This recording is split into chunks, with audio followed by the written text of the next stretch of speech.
就好似年紀大嘅人，亦都比年輕嘅時候多咗深度同埋歷練。喺唔同嘅時候，有唔同值得欣賞嘅地方，唔應該去比較邊樣好啲或者邊樣差啲嘅。影相嘅時候，啱啱喺日出之後冇幾耐，相裏邊嘅荷葉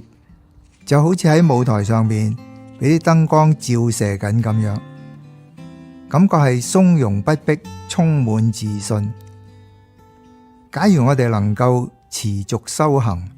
就同呢幾塊荷葉一樣，可以咁自在同埋有自信啦。